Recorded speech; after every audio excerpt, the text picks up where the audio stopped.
Right. So this is a great question. But you see, the question assumes certain kind of what is known as chronology, right? So there is 1947, and in some accounts, there was a golden past, and this is Nehruvian past, from 1947 until early 60s. And then, you had emergency in mid 70s, and then the rise of Hindu right from late 80s, early 90s. So this is a sort of a standard narrative. And I want to suggest to you, as well as the viewers at large, that intellectually speaking, what is more interesting is not chronology, but what the scholars call chronologic. Okay? And every chronology has a logic. And therefore, historians now talk about chronotypes or chronologic as opposed to chronology. Now, the way you described it, this narrative has a logic. Okay? And what is the logic? The logic is that there was a golden past following the declaration of India as a republic. And then there is some deviation or erosion which has manifested itself more from the late 90s. And in current climate, particularly from the rise of Modi on the political stage from 2014. But it seems to me that this traditional narrative, which by the way is very widespread, okay, and it is not just domestically, but also internationally, okay, we need to question it, and we need to question it primarily because it prevents us from understanding our very present. And in a Nietzschean way, from this present, we go back to the past. Now, I want to suggest to you that if you look at two fundamental issues, which also has a great bearing on our present.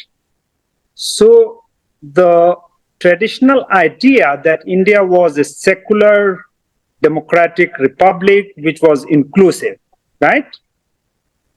No, that is not the truth. Look at the citizenship law, okay? And this is important because, Citizenship Amendment Act was passed after Modi came to power. Now, most commentators agree that CAA was discriminatory. But the root of this discriminatory citizenship law lies right at the birth of Indian Republic. What I mean by this is the following. You see, when the partition happened, you had West Pakistan on the one hand and East Pakistan on the other. Okay? Now, the way the citizenship law was instituted, okay, Hindus and Sikhs who came from West Pakistan to India, they were described as refugees. Okay? So please mind the word refugee. Now, what you had, there were Muslims who, from what is currently India, they went to West Pakistan. So many of them migrated permanently, but most, or at least a significant number of them, they went there to Pakistan. They stayed for a few weeks, in some cases months, but they didn't like it. They wanted to come back. Okay? When they wanted to come back, unlike the Sikhs and Hindus who came from West Pakistan to India, the term used for them was evacuee. Okay? And this happened within a span of 12 and 16 months. They were not allowed to come back. So what the government did, it introduced what is known as a permit system. So whatever province you migrated from, like Bihar, UP, or elsewhere, the provincial government will issue a permit system allowing you to return back. And this was a way to disenfranchise Muslims, okay, because you are laying the foundation of Indian Republic. Who counts as Indian, who doesn't count as Indian, okay? So the permit system was to discourage Muslims, okay, to come back. But also what happened, once the government declares Muslims as evacuee, okay, their property became the property of the government, and this was given to the Hindu and Sikh refugees who came from Pakistan. Okay. Now, this is already, so generally if you read the literature on citizenship, there are two kinds of citizenship. One is called jus soli, and the other one is jus sanguinis. One which is based on birth and territory, another is which is based on kinship. So the first one is more inclusive, the second one is more ethnic. So for example, the citizenship law of Germany is more oriented towards ethnicity rather than the American one is more territorial, and it is more inclusive. Anybody born on the territory of America becomes a citizen. So what I want to say here, if you look at this citizenship, and we are talking about the very early moment of Indian Republic, okay? So this, by the way, they didn't use the term Muslim or Hindu. The term is refugee versus evacuee, okay? So on the face of it, the term looks neutral, but behind that neutrality is a strong dimension of religion or community identity. Now, this happened in relation to West Pakistan. Now, in East Pakistan, unlike in West Pakistan, you had quite a significant number of Hindus. So this rule was not applied to the case in the case of East Pakistan, okay? And the reason was primarily because in one account, there were 16 million Hindus in East Pakistan. Now, what I want to say by way of the first point is that the dominant narrative of India being a secular, democratic, well, in the constitution, you also had not socialist, but it was called, the term was socialistic pattern of society, okay? So you already have what I have just described, ethno-religious root of citizenship. This is the first point. The second point is, right at the moment of so-called golden Nehruvian era, okay? In 1950, there is a presidential ordinance, okay, which is passed. Now, what is the provision of that presidential ordinance? Dalits, which in the British era, they were known as untouchables, sometimes depressed caste or depressed classes, okay? So they were given reservation in jobs and educational institutions. But if Dalits converted to Christianity or Islam, they would be deprived of this reservation benefit, okay? So you already have the discriminatory law, right? And we are talking about 1950, which is to say that it is to maintain the demographic component of India as a society. Mm-hmm. Okay? Now, the third element is this. You see, the Constituent Assembly, which framed the Indian Constitution. By the way, the members of the Constituent Assembly were not elected based on either franchise. So one can say that the Constituent Assembly itself was not genuinely democratic. But leave that aside. The Constituent Assembly, which framed the Constitution of India, okay? Now, the total span of the Constituent Assembly was almost 3 years, two years, 11 months and some days. The representation of Muslims is very few and far between. Now, given the long colonial history, there were seats reserved for minorities, more particularly Muslims, but also Sikhs and Christians. So what the Constituent Assembly did, it abolished, okay, the reserved seats for minorities, okay? But what I want to say here is this. The abolition of reserved seat happened only in relation to religious minorities, because reserved seats do exist about scheduled caste, which is like Dalits or scheduled caste. So the Constitution is not against a reservation per se, but it is against reservation given to minorities. So these three components, which were already there in the initial era of Indian Republic, they already show to what degree, okay, there is an assumption of a Hindu being the primary community which constitutes India at work, okay? Now, I just want to finish my response by saying this, and this is very important because in the ultimate analysis, this is linked to the story of partition. So what happens, and this has been demonstrated by historians. So once partition happened, the Hindus and Sikhs who began to migrate from West Pakistan to India,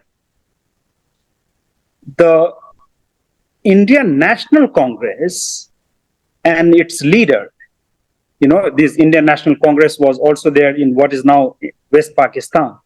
They really wanted the Hindus and Sikhs to leave. So informally, they facilitated, okay, indirectly and directly in some cases, despite the fact that in one speech, Jinnah in Karachi said that no, there would not be any discrimination based on religion, okay? But informally, so despite this assurance given by Jinnah and Muslim League that no, we will have equal rights for religious minorities in West Pakistan and Pakistan generally. So informally, Congress facilitated the migration of Sikhs and Hindus to India. What I mean by this is that they already had a strong notion, and simply they didn't have this notion, but they also worked for its realization in practice, okay? Conversely, it is not true.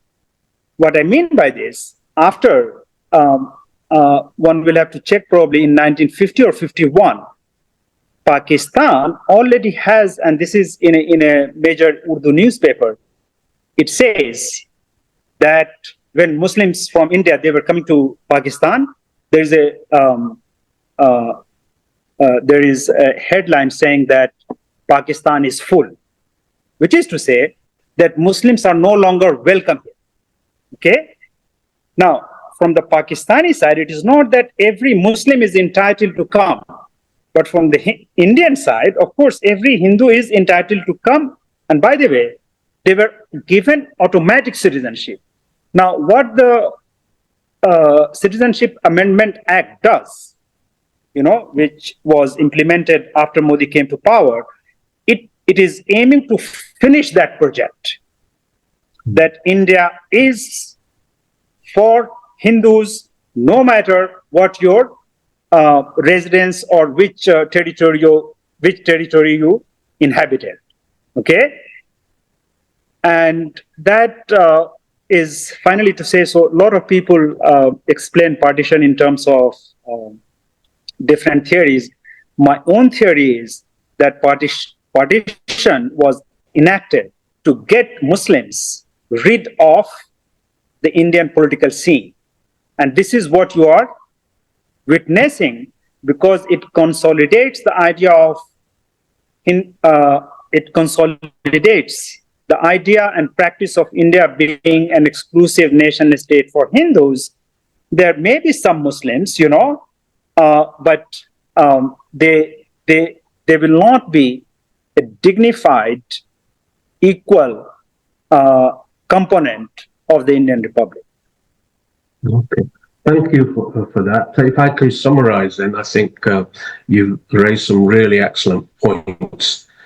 So the picture I'm getting from yourself is that really we should see it as a continuing process, independence as a continuing process of fragmentation, but also disempowerment of the Muslim community, which started under British rule, and then post-independence, the roots of sort of discriminatory practices and Hindu nationalism started or continued and really there's a progression from that, and we see this in other forms of nationalism in different countries where a sort of a lower level of nationalism ultimately leads to the rise of a more ultra-nationalism, as it were, and discriminatory practices are gradually built up over time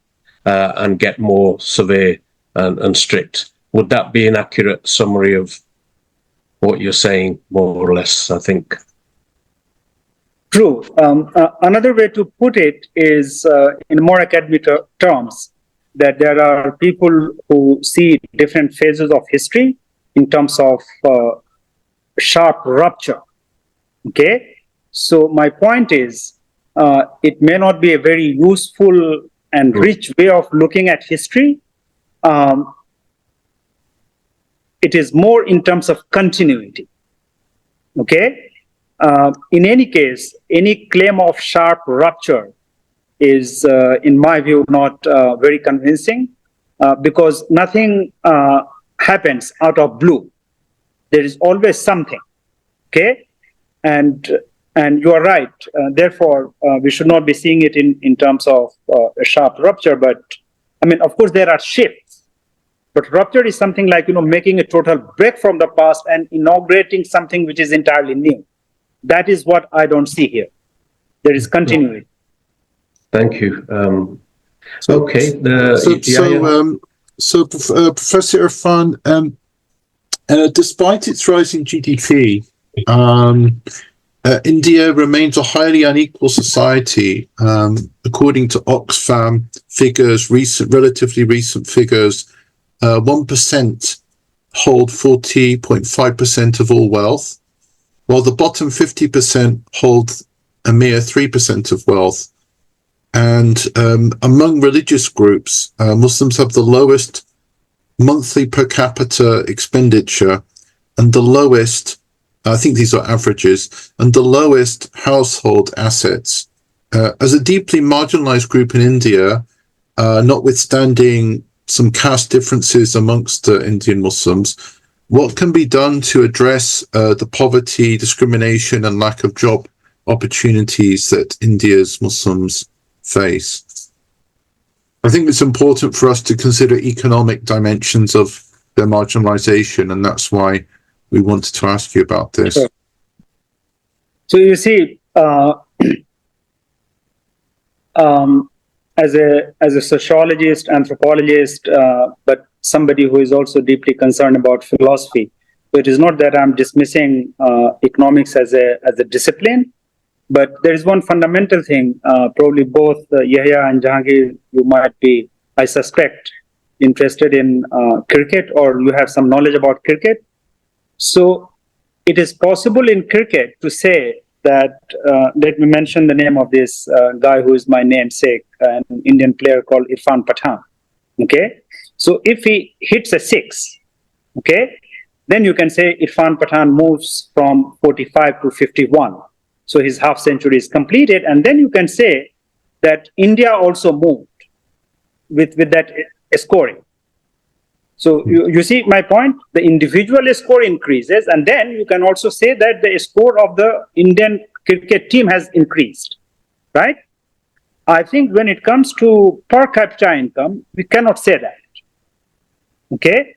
Which is to say that the income of Tata or Birla or Adani or Ambani, it might increase. It has increased.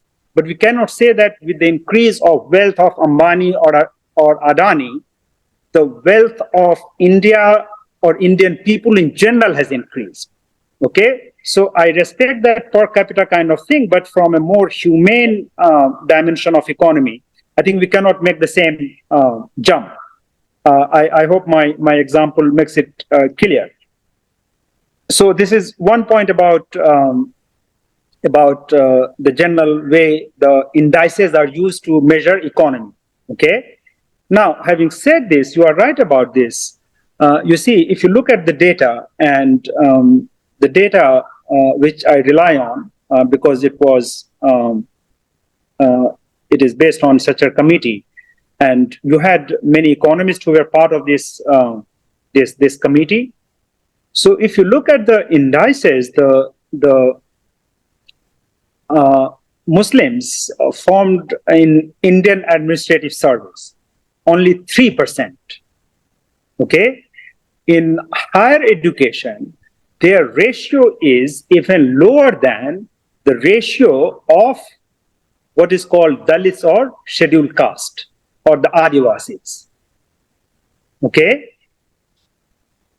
Now, general image of Muslims today, and on the side of the Hindu right, actually they make a mockery of it. Not mockery of it, but they use it as a way to make fun of Muslims, in the sense that, well, where do you find Muslims?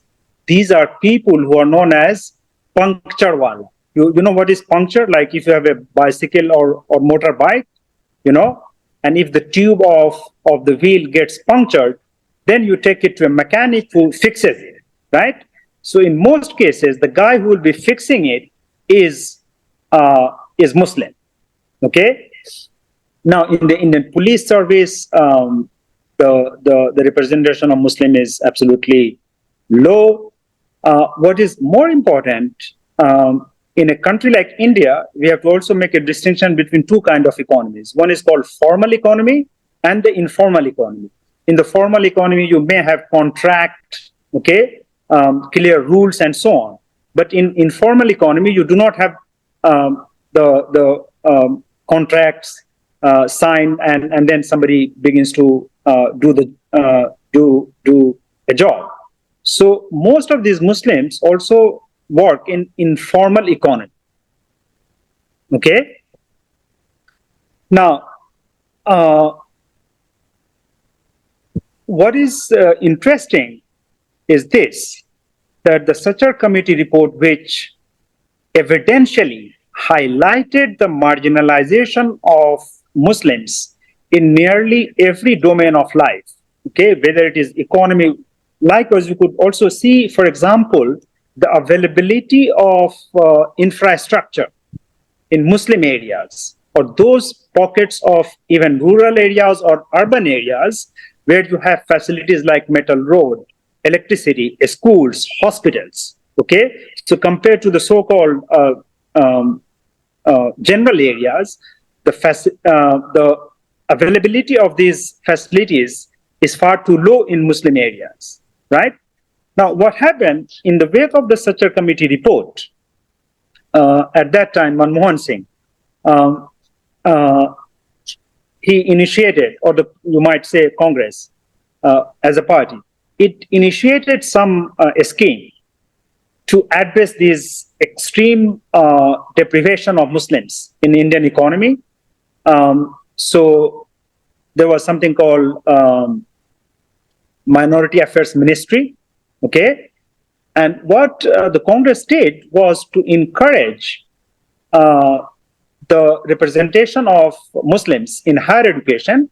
It provided a scholarship scheme, okay? So to encourage people, young boys and girls, okay? Now, what happens after 2014 when Modi came to power, gradually, the ministry was almost made defunct, and all these scholarship, which was called Maulana Abul Kalam Azad Scholarship, they were discontinued, okay?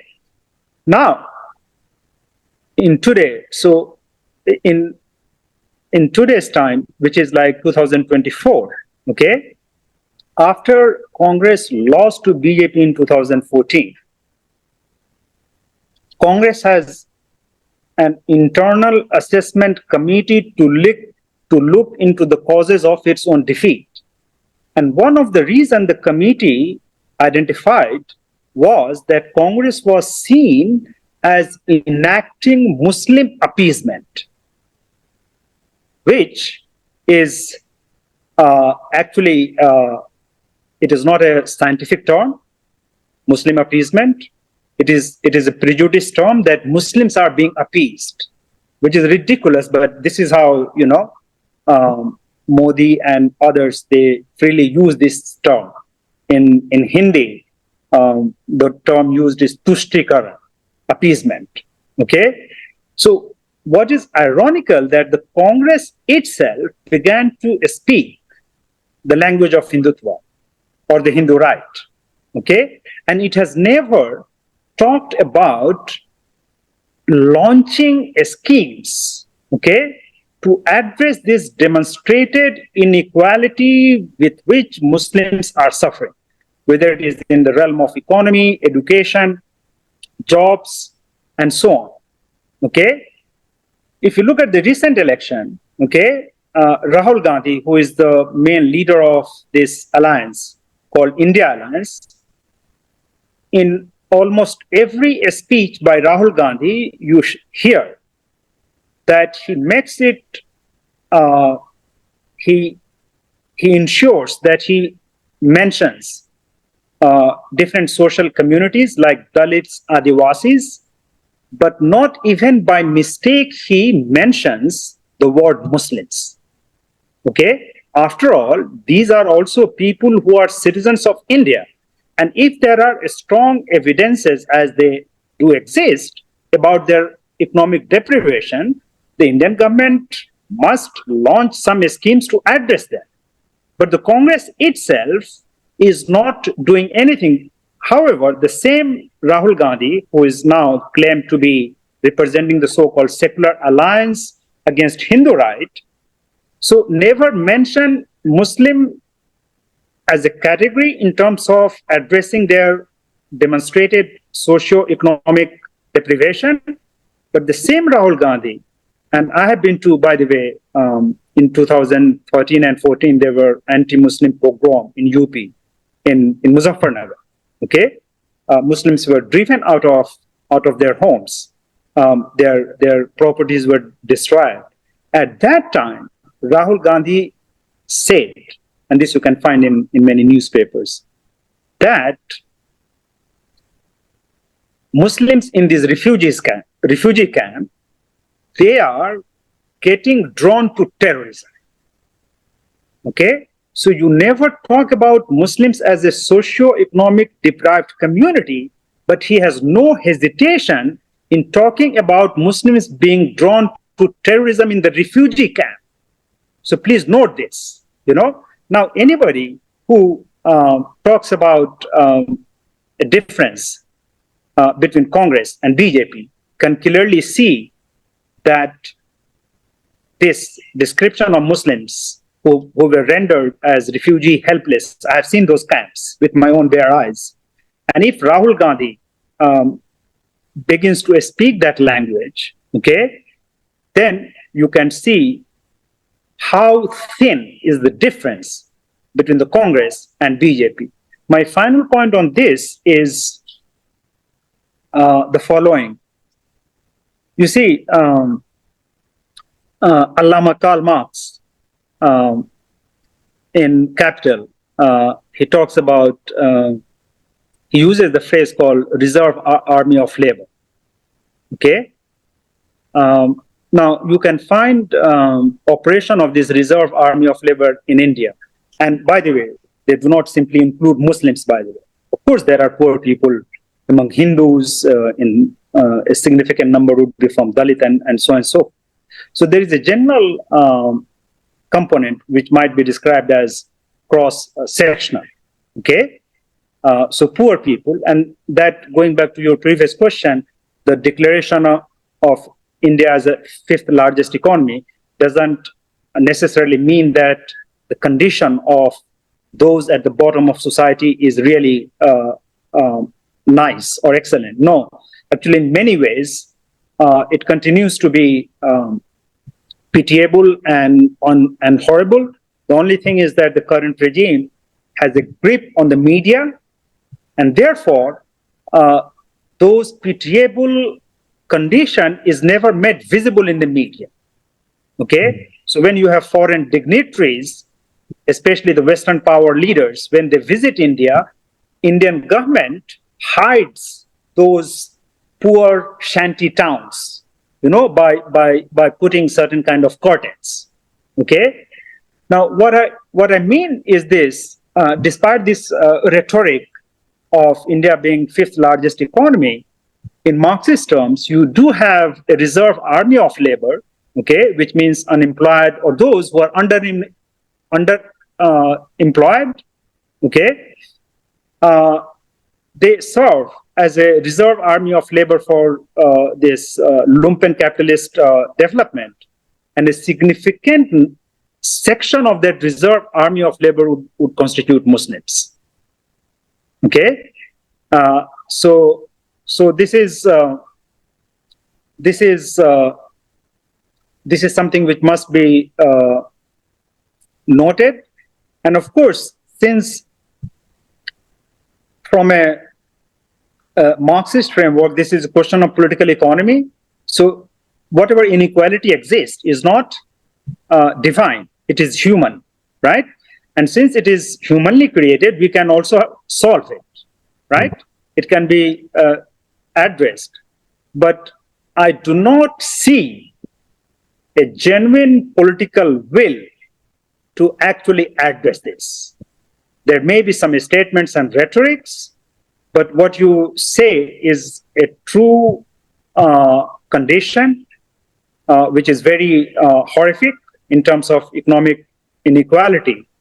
And when it comes to Muslims, we do not see concrete steps designed, implemented, and put to work on the ground. Just to follow up on this point, if there is a kind of this sort of oligarchic neoliberal system in place in India today, is polarization on the basis of a exclusive Hindutva ideology enough, really? Or does it always have to have enough of an economic dividend to those in the middle, if I can put it this way, in order to get votes? In other words, are we seeing that a kind of inability that there's this kind of highly economically polarized society where Muslims and many others are completely marginalized is actually a self-defeating political strategy? Because in other words, because it's so unequal, they can't sort of say that this prosperity is getting to enough people who would say, well, we feel like we've progressed enough under the BJP to continue to vote for them. Is it not self-defeating? A contradiction of this, an inherent contradiction or weakness of the BJP. So the first point is that one doesn't necessarily have to see it in terms of either A or B, either economy or ethnicity or religion. Sometimes they can be rendered as coterminous. So if you look at the European history, in certain cases, Catholics' position in terms of economy and Protestant condition in terms of economy, right? So it is quite likely that a particular community and economic condition may coincide, okay? So in any case, it can be multi-layered. So it could be community, it could be caste, it could be ethnicity, it could also be region, for example. Certain parts of India is more developed, certain other parts are not, right? So it can have a combination of factors. Now, back to the second component of your question, let me say this. I don't think the power elites in India even have a concern that you have. What I mean by this, so this was already many years ago in the beginning. There's a famous journalist, I think, if I remember his name correctly, Anil Dharkar, who was based in Bombay. And this is one of the early phases of Al Jazeera's interview. So Al Jazeera interview, the journalist asked Anil Dharkar, who is that, don't you see that, India has the desire to become a superpower, right? And you have so much of economic inequality. So how can you nurse this desire to be superpower and be so economically polarized, and what he said, and this is something that that needs to be taken into account. He said that, look, if you look at the US, okay, at the height of its power, around World War II, it is a very unequal society, and yet it is a superpower. So, for example, you had segregation of seats in buses, okay, until early 60s. Okay, India, on the other hand, has by law abolished caste discrimination. Okay, so no, I think what you see as contradiction, right? For the power elites, it may not be, because their model is like, if US could be a power to reckon with at the world level, despite having a society which is deeply unequal, and I have been to certain parts of those city or what is also called black ghettos, right, in places like Chicago and elsewhere. Whatever crime, delinquency, all these problematic terms, and yet, so this is what the from the Indian power elite, this is how they think. And finally, you can also link this to the question of reserve army of labor. Okay, because we know in the case of America, you have such inequality, and then there is something called war economy, right? And in this war economy, you can employ this reserve army of labor. So rather than being contradictory, it might be seen from a different angle. So this is not to say that I'm justifying it, I'm explaining it. Okay, of course, from an ethical perspective, I do maintain that war is dehumanizing, and we should not have war, but it is not simply a question of having my sweet wish, but examine the reason why actually people go to war, right? So this is not a normative endorsement, but a description of the ways in which the power elites who do not have any moral or ethical grounding, this is how they think. Okay. So I think it's quite fascinating what you said there, Professor. I mean, in Western social policy and welfare discussions, we have the concept of deserving and undeserving poor. And I think what you're saying is that the Muslims are considered the undeserving poor. And we were discussing this, Yahya and myself, and I think I said to Yahya, in India, I watched the Rahul Gandhi interview where he was thanking the other classes, poor classes, for their support. And he forgot to mention the Muslims. And I said to Yahya, it seems like in India you have the untouchables and you have the unmentionables, and the Muslims are the unmentionables of Indian politics. So the next question really I want to put to you. Just a second, Jahangir, I would say that no, he didn't forget it. He remembered it not to mention Muslims. Oh, okay. It's a deliberate of course, calculation that you, by mentioning Muslims or talking about Muslims, you lose votes, or you will not get the support, or maybe you don't care. It could be either of those. But they're not important. Right. But more importantly, if you really have an ethically grounded politics, okay, then in my view, the job of a sound and morally capable leader is not simply to speak to the galleries, because we know from history that a popular opinion is not necessarily also an ethical opinion. Absolutely. Okay?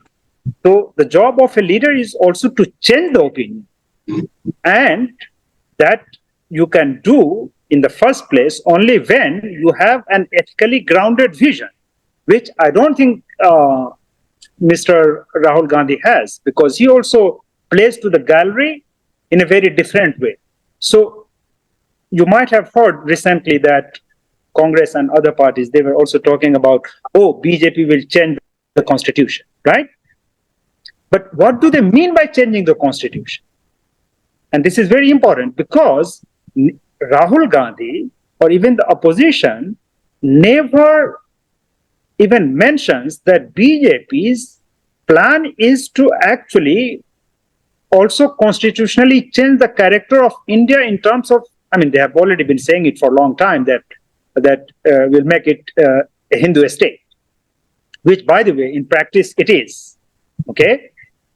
So by change of the constitution, Rahul Gandhi has never said anything substantial about the fact that he is opposed to making India a Hindu state, because his own parties, whether it is the question of Babri Masjid and so many other issues that it has contributed to those developments. What they mean by change of constitution is that BJP will abolish, or it will what is the word? It will do away with, okay, the reservation which is given to Dalits and Adivasis and OBCs, other backward caste and classes. So, which is to say that this is a thinking which is happening by assuming different elements within the Hindu society. So, if you have changes in constitution which affects the premise of Hindu society, then Congress is against that change in the constitution. But if any change is done in relation to Muslims, okay, which is to say that to declare it already a practicing Hindu state in terms of also a constitutional thing, then he has not said anything substantial as a genuine opposition.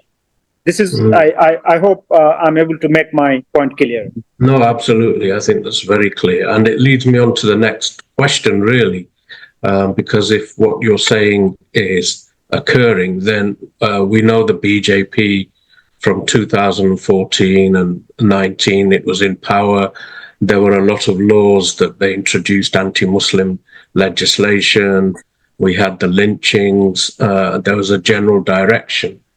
So now that they don't have that clear majority, are we likely to see a continuation of those policies, given what you just said about Congress, or is it likely to be slowed down, or is there likely to be a change in policies, such as the Constitution, such as the removal of reservations, the implementation of the Uniform Civil Code, all the things that they've been talking about? Yeah, so, part of your question relates to making some kind of prediction about the future. I'm not sure if I have the skills to do that. But taking that risk, let me say this, that I do not see that there would be any fundamental change, okay, in terms of substance. There might be change in terms of methods, procedures, in terms of pace of the policy, okay. Remember, in any case, given the kind of parliamentary system India has, so the BJP needed to have 275, 276 seats. It has 240. Okay, in the previous election, it had, I think, 285. So it had absolute majority. This time, it is short of, let's say, somewhere between 35 and 40. Okay. On its own, by the way, the alliance has the required number. Now, the oppositional alliance, the India alliance, which consists of, I think, probably more than 14 or 15 parties, they all together have won 2 130 seats, which is 10 less than what BJP alone has done. Okay.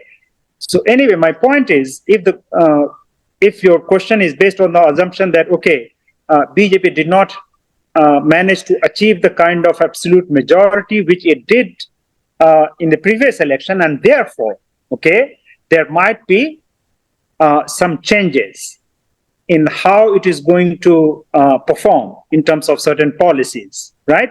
So I just wanted to show and tell the viewers that the difference is not as great as it is being made out to be. But as you also know, let me make the qualification that in politics, anything can happen. So I don't know what will happen in future, in the sense that Telugu Desam Party and Nitish Kumar, who are two pillars of these 30 or 35 seats for Modi, how they might behave in future. If they withdraw the support, the government might be in crisis. I don't know that. So from this perspective, I think we do not see, at least in my personal view, I don't think that there will be any drastic change. And why I say this, at least I can say about Nitish Kumar, who is one major pillar of Modi's coalition. So back to this chameleon, right? So what is Nitish Kumar? Now he's part of Modi alliance, which is called NDA. Now, this is the guy who had actually floated the idea of India alliance just a few months ago. And at that time, he said that one will have to check the exact phrase. He said something like he would never make any alliance with BJP. And now he's part of the alliance and a important player of that alliance. Now, people say that, well, he is secular. Let me say that the word secular is sometimes it seems to me it is quite empty. Now, he has been the chief minister of Bihar probably for more than 2 decades. When it comes to the so-called cow protection, the guy is, if not openly, tacitly, he's on the same page as RSS and BJP. In fact, I published an essay in which there is a photo right in one major public square in Patna, which is the capital of Bihar, ruled by Nitish Kumar. It says that hang the cow killers. So this is happening right in the capital. So anyway, my point is that this word secular, which is also used by, for Telugu Desam leader and so on, it can be very empty. In any case, ever since Modi has come to power, it is only now that they are using it after the election, but for his 10 years rule, secular word did not appear, and whenever it appeared predominantly as a word of abuse. You have people like, I'm forgetting the first name of this guy, he's a Bollywood director, some Agnihotri. He is on the record to say that secular basically means anti-Hindu. So back to your question, I think there might be changes in terms of strategies, in terms of pace, in terms of the manner in which you execute the policy. There might be some hiccups, but I don't think there would be any derailment from the larger idea of Hindutva, which in any case is accepted by almost every party. Let me say this. It might be unpopular, but let me say this. Communist Party of India, CPM, there are two. One is called CPI and another one is CPM. Its leader, Sitaram Yechuri, he never made any statement about Gaza as long as the election continued or the electoral rally. It is only when the electoral rallies were over, the campaign phase, then he made some statement about Gaza. Okay, this is from a communist party. So my larger point is that when it comes to so-called national interest or nationalism, even the Communist Party is operating within the larger frame of nationalism. Okay, so yeah. To conclude, let me say that it is hard to make prediction. Okay. No, we understand. We're not asking you to pretend you have a crystal ball, as the saying goes, but rather, what is your experience of recent political history lead you to think about the what might be ahead? I think Jahangir's. I think I've got the next question. You've got the next question. Yeah. So in its 100-year history, Hindutva has always been a project to capture society, to remake society, and it uses the state to further that project, to make a Hindu Rashtra or nation. So, how central have this political success at the national level since 2014 been in furthering that overall goal? So let me be clear, I'm not really talking about state capture here. I know there are state captures going on of public institutions, hollowing out the independence of public institutions, but it's really not so much that, it's more about remaking India as an ethno-nationalist Hindu nation. How far has this political success gone to further this 100-year project? Yeah, so if I understood your question correctly, and if I can paraphrase or reformulate it in my own understanding, it would be something which has to do with the assumption about separation of power, and also the difference between the state and the civil society. Okay? Yeah. Now, so the best way... Let me clarify to say that I understand that I'm not saying that the state is not being used to change society. I understand the levers of the state are essential to doing that. So I'm not saying they're separate in that sense. What I'm trying to say is that the longer term, one of the long-term aspirations of Hindutva as a movement, because it didn't enter formal politics really in weekly, entered in the 1950s, and it had various attempts after that. It didn't start off as a political party, is what I'm saying. It's always been a very broad movement, and it's aimed to reshape society. So what I'm trying to get at is the aspect of Hindutva as the Sangh Parivar, the family of organizations, the wider project outside of state capture and formal politics.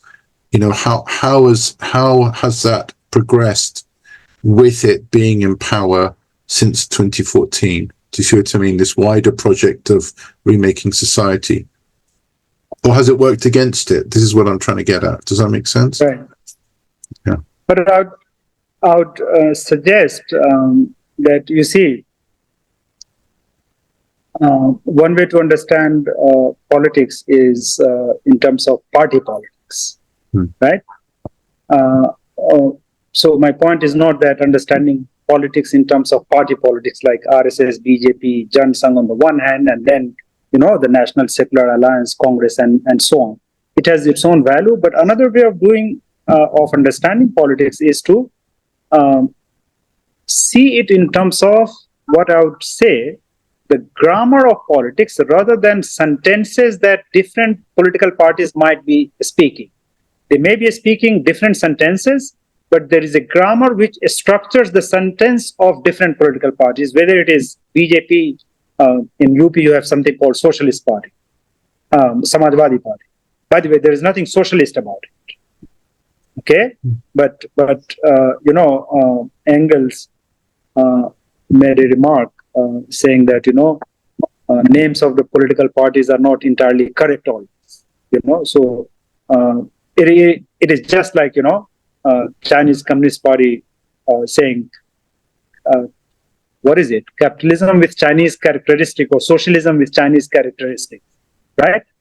So anyway, my point is that if you see politics beyond party and organization, Hindu right has historically from late 19th century has always been within the Congress.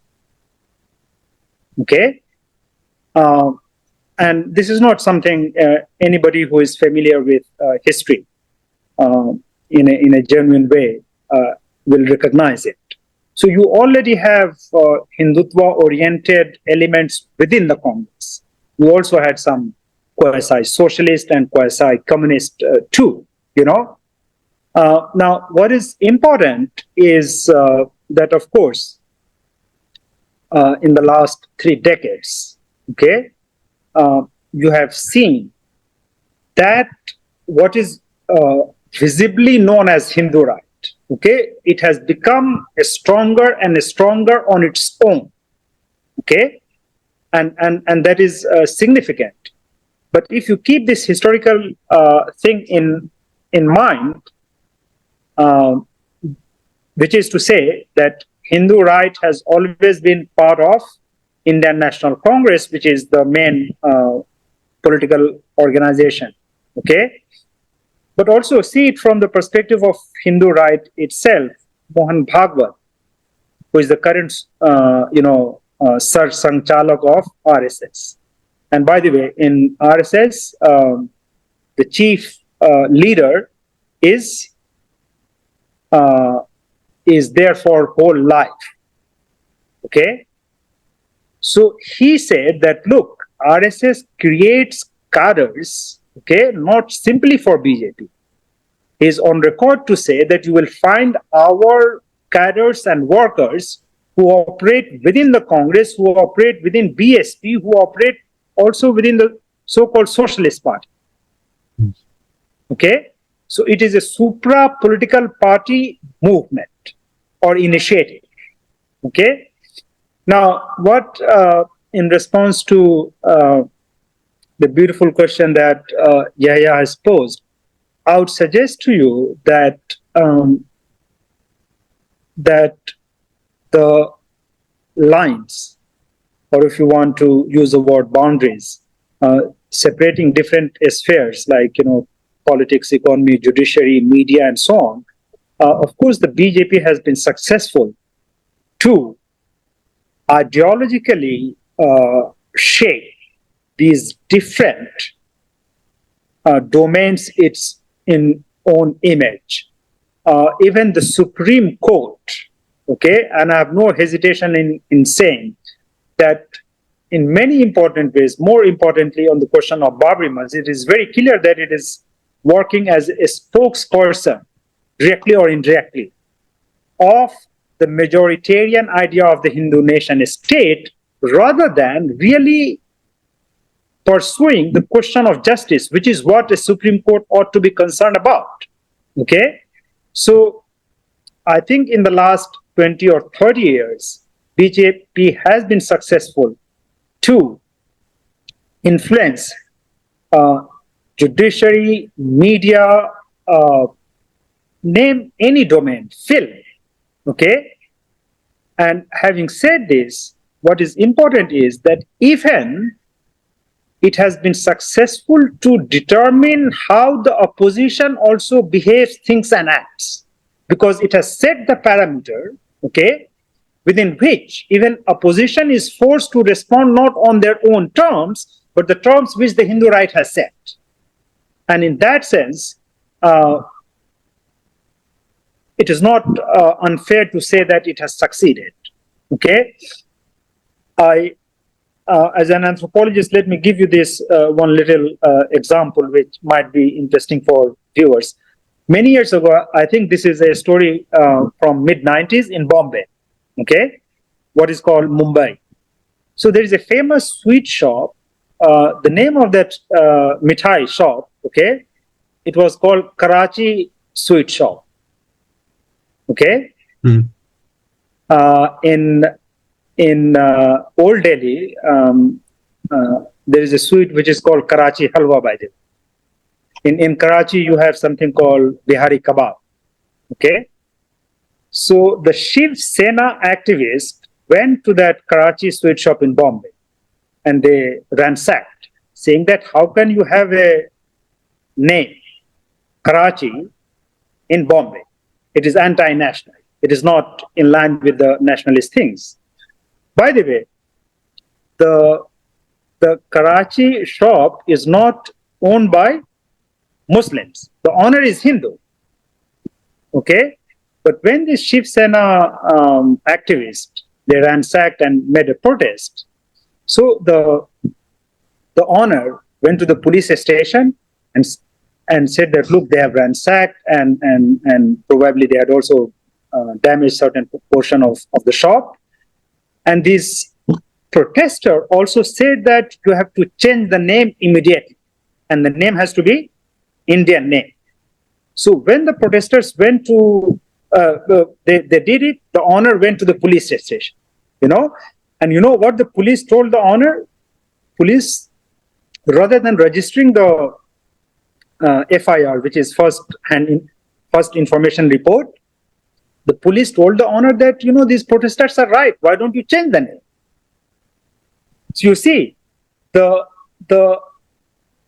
views of the protesters, the police, okay, they merge. And if you think about something like a separation, the police as an institution which is autonomous and not simply, it is not supposed to reflect necessarily the voice of a street.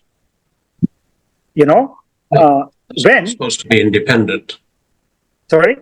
They're supposed to be independent and politically and neutral. So I think I think we can see where it's going. I mean, I think I think you've answered some of our next question. I think what would be really useful for us is, given the deeply embedded nature of Hindutva that you've said within society and thinking, is there a resistance anywhere to that and to the persecution that Muslims are facing? And where do we think that is? And maybe what's happened to Muslim political mobilization? Is it all within political parties? Has there been anything outside? There were the Shaheen Bagh protests, but where is the opposition going to come from to Hindutva? Is there any within that society? Yeah, right. So clearly, there has been opposition, but opposition is also of various kinds. One is, one might term it as friendly opposition, okay, in which you make certain complaints, okay, but you do not disagree with the larger repressive policy. You want to make some amendments or repair, okay. So these are some opposition voices, which is called liberal and secular, okay. But I think the most effective and also most pervasive voice came from Muslims themselves, and which was known as, to use the word like Shaheen Bagh, as a metaphor of that protest, which began against this discriminatory and biased citizenship law, okay? And this was across the country, from north to south and from east to west, from rural areas to urban areas.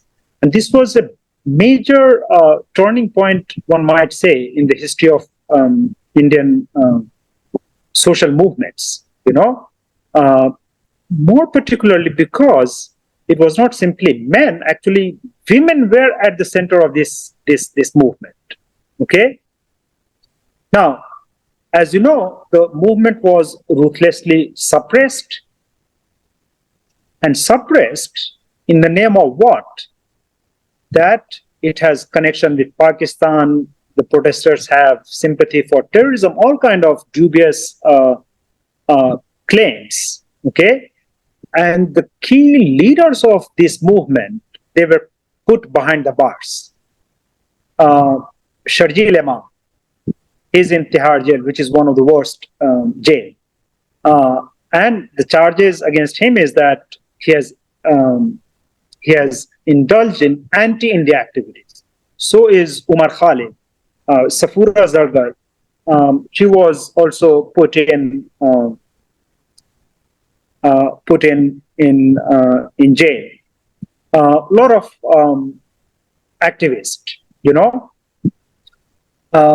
So there was quite a recognizable and I would say remarkable movement of resistance, which has been suppressed, and its key leaders have been put in prison.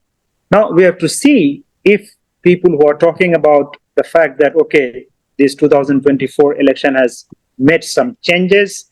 Some media people have used the term called it has cut Modi down. So if it really has, because most of these leaders are put under dubious and they have been framed rather than, you know. So if that is true, it should lead to them being released. Of course, judiciary is acting very slow. In certain cases, it becomes very fast. You know, in cases of these leaders who have been unjustly put in jail, there is no speedy trial. So if there is a genuine change, then one will have to see if these leaders are released, or at least their judicial process are fast-tracked, you know. And then we have to see to what extent the so-called change scenario allows these dissenting voices to be coming again into the public realm. Okay, note that most of the mainstream media, okay, it is under the control of BJP. Okay, and I would say that when it comes to the Muslim question, even the so-called liberal and secular or whatever, in any case, these terms are very slippery. They do not give a space to Muslims, okay, certainly not to those Muslims who have an independent view of their own. They want, rather than allowing Muslims to speak their own mind, the so-called liberal secular media wants to subjugate those voices and bring them to their own ethnocentric and exclusively Hindu way of thinking about Muslims. Mm-hmm. So my point is not that they are not thinking about Muslims, but they are not thinking about Muslims as Muslims themselves think of their own position. So they reduce their position to their own vocabulary, which is another way of silencing and not allowing the genuine alternative to come to the fore. Mm-hmm. So this lack of, there's very little space for independent Muslim political mobilization. Is this a recent phenomenon, or has that been the case from the outset? Has there been any kind of, are Muslims totally integrated into the mainstream politics, or has there been some attempt to mobilize independently? Or is it just a recent phenomenon that this has happened? Bear in mind what you said, that the space for that doesn't really exist. It's clamped down. It's crushed. Did Muslims put all their eggs in to the parliamentary politics, or was there some attempt to create independent mobilization, political mobilization? So let's say in the recent past, but the term recent past can be very imprecise. So let's say in the last 20 or 25 years, this was the most dramatic and spectacular movement led by Muslims. Let me say that though, I mean, we had supports from many other quarters, justice-loving Muslims, justice-loving Hindus, Christians, liberals, and seculars. So in last 20 years, probably this was the most significant movement. But of course, in the past also, there have been several kinds of movements. One could think about the movements which began in 1960s. Dr. Jalil Faridi was one of them in the state of Uttar Pradesh. And his agenda was manifold. One of them was invisibilization of Urdu as a language. And then, of course, there were mobilization which was there about the Babri Masjid issue. Okay, so on different occasions, Muslims have mobilized themselves, but this one was probably very significant in the sense that it's because of two reasons. One, its sheer scale, okay, and the courage with which this blatantly discriminatory policy Muslims confronted, okay, head on.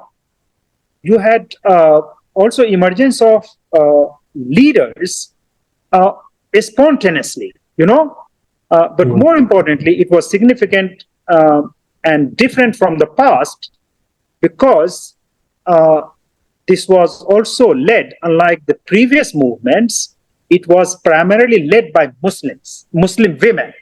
So if we end the interview by turning outside of India and asking the question, two things. How can anti-Hindutva global movement be strengthened at a kind of transnational civil society level? Going to the Indian diaspora and allies, okay, on the left or whatever. So that's one aspect. But the other aspect is, what do we do? How do we hold India, the BJP, to account in a multipolar world? We're assuming a declining West, the rise of the BRICS, the Asian century. In a multipolar world, how does that accountability happen? So those are the two aspects of the question, and probably just keep it brief as your mobile phone allows. Yeah, so you see, there is a debate among political scientists and international relation specialists about the extent of multipolarity. So let's not go into that. Directly addressing your question, I think after the end of Cold War, okay, with Huntington and so on, clash of civilization. So when people talk about Islamophobia, right? So Islamophobia is integral to the new world order, the way I see it, okay? And on this point, the multipolarity may not be of great relevance in the sense that just think about it. America, China, and India, these are three significant powers, okay? They quarrel with each other on different issues. But when it comes to Islamophobia, they share many grounds, okay? So, by the way, I don't think a lot of people use Islamophobia in a very loose way. So, I don't think a person who has, so it is not about lack of knowledge or simply having a prejudice. I mean, one fundamental question from this perspective would be that, okay, if it is prejudice or hatred against Islam and Muslims, right? From this perspective, can we say that Abu Jahl was also an Islamophobe? Right? Now, what I mean to say is that Islamophobia is not an accidental thing. It is integral to New World Order. Okay? And in that sense, these different world powers, when it comes to Islamophobia, because it is integral to the New World Order, they share certain things. Okay? Vigor in fact, you can see that the framing of the Uyghur Muslims by the Chinese state in terms of threat and Islam being outsider, and the framing of Islam and Muslims as violent by the Indian government, if you can change the name of the countries in both the documents, they will look similar. What I want to say is this, that though India and China or even America may have sharp differences, okay, on certain issues, Islamophobia unites them in their respective nation states, but also internationally. Now, I think for Muslims, whether domestically or internationally, right? Because if what is happening in India is not simply a domestic issue, but it is also, in a very important way, part of the new world order. So if the source of problem is global, then of course the solution has to be meaningful. It has also got to be global and international. Now, I think there are, to the extent that I know, there has been some initiative, but these initiatives operate within the larger structural constraints of New World Order. So, to give you just one example, Indian American Muslim Council, okay, it has raised some important issues, but the Indian government blocked its Twitter account in India. So it is an organization which is all about Indian American Muslim Council. Now, whatever activities it organizes in the US, it is not visible or accessible to Twitter users in India. Okay, so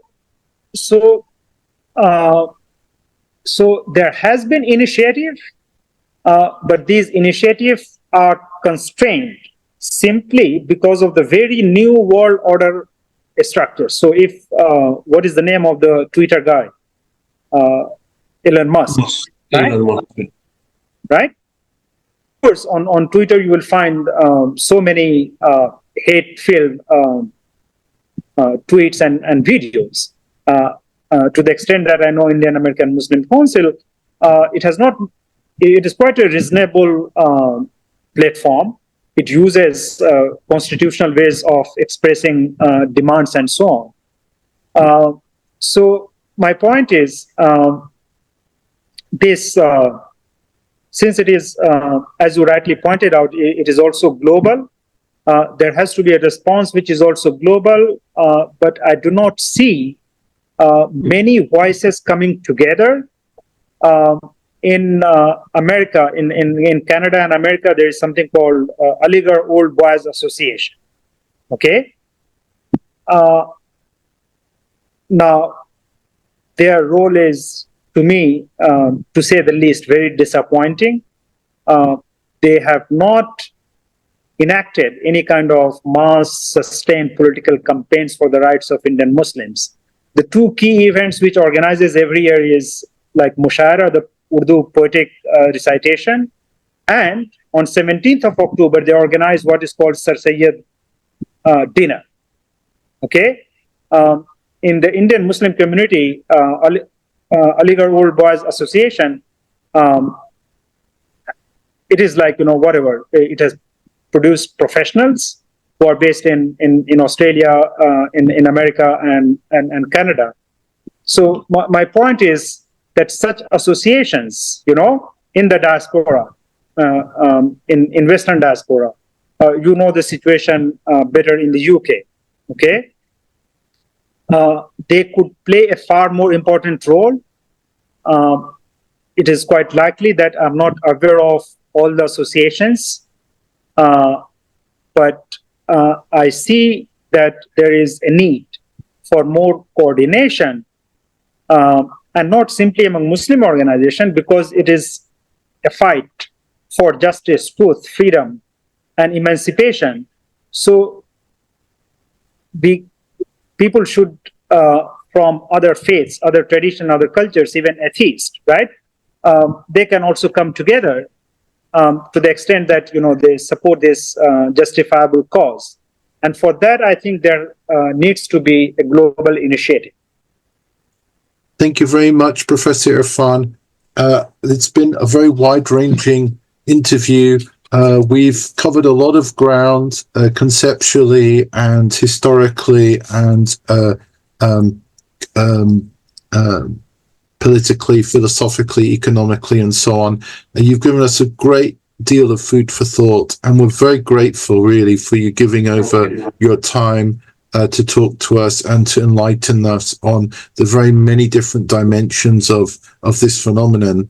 And we entirely agree with you that a global problem needs global solutions, and this is part at the heart of connective thinking outside of nation-state boundaries, that the Yan Institute seeks to address, globalized thinking, if you like, but we don't mean that in a neoliberal sense. So thank you again, and thank you to our listeners and viewers, and we shall return soon with another episode of Planet Islam. Thank you very much, and Assalamu alaikum wa rahmatullahi wa barakatuh.